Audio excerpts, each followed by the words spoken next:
verslo ryšių plėtros edukacija bus ir apie verslą, ir apie ryšius, ir apie plėtrą, ir edukaciją pagaliau. Bet šiandien norėsiu paprašyti pagalbos iš salės, kas atėjo su kompu dabar jungtų ir turi dar galimybę prisijungti prie ChatGPT ir turi HDMI, prašau pagalbos čia į sceną, legaliai pasinaudoti kompu. O, ateina Paulius. Gerai, viskas gerai. Jokūbas irgi buvo pasiruošęs čia to. Tai kol čia Paulius pasijungs HDMI ir atidaryti nuorodą info.lt, o aš papasakosiu prieš istoriją. Tai atsimenat Egidiaus istoriją, kad kai gauna reklaminį laišką į paštą, kas gauna reklaminis laiškas į paštą pagelbėjimas?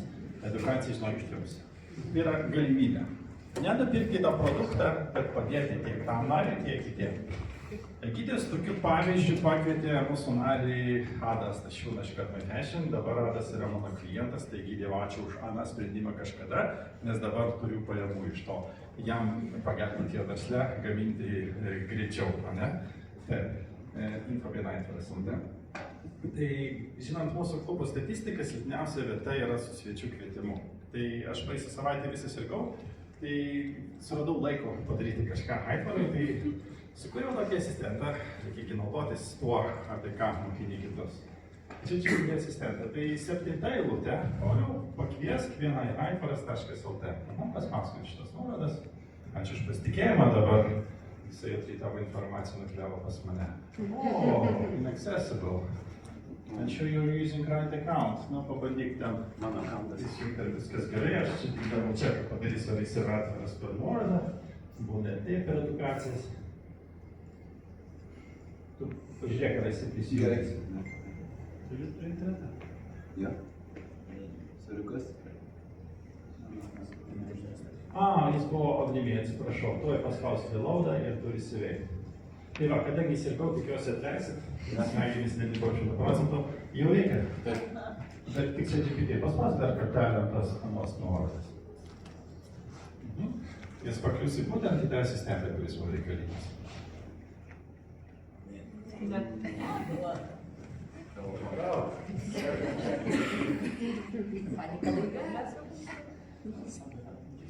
Pabandykit kiti, kas turi kompiuterį, o jums atėjus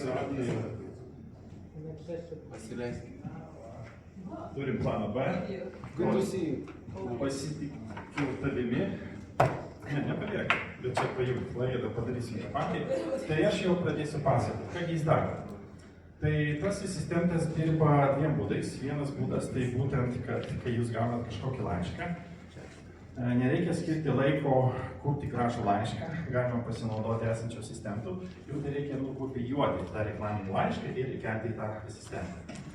Aha, asistentas atsidarė. Super. Dabar nuveik į mano pašto dėžutę, neįsijausk. Aš to galiu padėti. Pašto dėžutę? Nežinau. Gerai. Aha, tu kaip renginių vedėsiu. Aš pabūsiu 10 sekundžių. Aš pabūsiu tam. Pablokim, palaikykime. AI magija, brangiai magija. Pauliau, ten paspauskime, gerai, aš paspausiu Ctrl+C ir tada ant tavas grįžtam į tą ir tiesiog Ctrl+V paspaudžiam, įkeliam tą reklaminį laišką, paspaudžiam tiesiog ant, nesigilinti, Tai asistentas dabar jūsų paklaus, kokiu stiliumi norėtum sugeneruoti laišką tai įmonei. Iš viso turi suprasti, kas tam turi įmonė tavo atsisė, ką jinai daro. Ir, čia paskolim, žinau. Va, ir pasirink skaičiuką, kuris stiliumi. Ar labiau rimčiausių diplomatinių, ar linksmesnių. Pasirinkite. Įmonė, sakykime taip. Ir dabar sugeneruos tą šiek tiek linksmesnį laišką. Aišku, nedarykite to su rimtom įmonėm, jom pasirinkite rimtesnį stilių, profesionalesnį. Ir kas dabar daro? Dabar analizuoja, ko tą įmonė užsiima, analizuoja aitvaro narius ir su kokiom sritim iš aitvaro turi sinergijų tą įmonę, ko jinai užsiima. Tai čia jau toks dokumentas, ne? Taip. Toliau pakvies į artimiausią aitvaro susitikimą, tai mato artimiausio antradienio datą ir laiką, į vietą, kaip tik paminėjus sritis, su kuriuom turės sinergijų iš aitvaro narių ir nuoroda į aitvaro narius. Tai jau tą darbą padaro už mus. Tai reikėjo tik įkopinti laišką, jos sukolint žemiau, rodo artimiausio antradienio susitikimą. Nežinau, kad jis vidinis, tai kokias tik, bet ir ko mums reikia, kad užregistruoti tą svečią.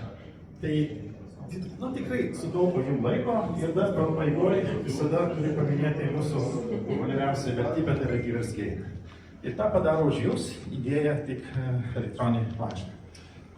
Jeigu jūs negaunate spamo, būna tokiu atveju, paprastai padėsiu, tai tas asistentas irgi jums gali padėti. Tai tuščiam lange, tuščiam lange, parašyk, prašau, bet kokios įmonės pavadinimą. Nes jūs, tarkim, IT klasta jums organizavo apsaugą, negaunate spamo, fibertarašyk gerai. Tai vėlgi, paklaus kokiu stiliumi, tai čia tikrai 7, rašyk, nes jeigu tai yra pažįstami, pakvieskite į smagiau, nes tada bent jau jis paskaitysi su smagu laišką. Pasirinkti jau 7, enter ir generuoja. Tai vėlgi, eina analizuoja, kas tai per šitą kas per įmonę, ko užsiima ir kokį sinergiją turėtų su Aitvaro verslais. Ir dar nepaminėjau, bet tai apmokinau, kad dar akcentuotų, kad bendradarbiavimas neužsidaro Aitvaro klube, o tai yra durys į Lietuvą ir pasaulį, tam, kad nesuprastų, kad čia turim pirkti vienas iš kito tik užsidarę klube, tikrai ne. Tai va, pagal tokią logiką veikia asistentas, tai ką jums belieka padaryti, tik naudotis tų įrankių. O šių laikų iššūkis yra toks, kad tie įrankiai pasiekia į ranką, bet ar mes jais naudojamės, tai čia yra ta auksinė sprendimo akimirka. Tai gydytojas jau ne kartą jums rodė pavyzdį, veikiančius pavyzdžius, kad tikrai veikia toks būdas, čia jums dar palengvino gyvenimą ir linkiu naudotis, gerinti statistiką ir taip padėti viens kitam. Ačiū. Techninis sklandumas laikinas.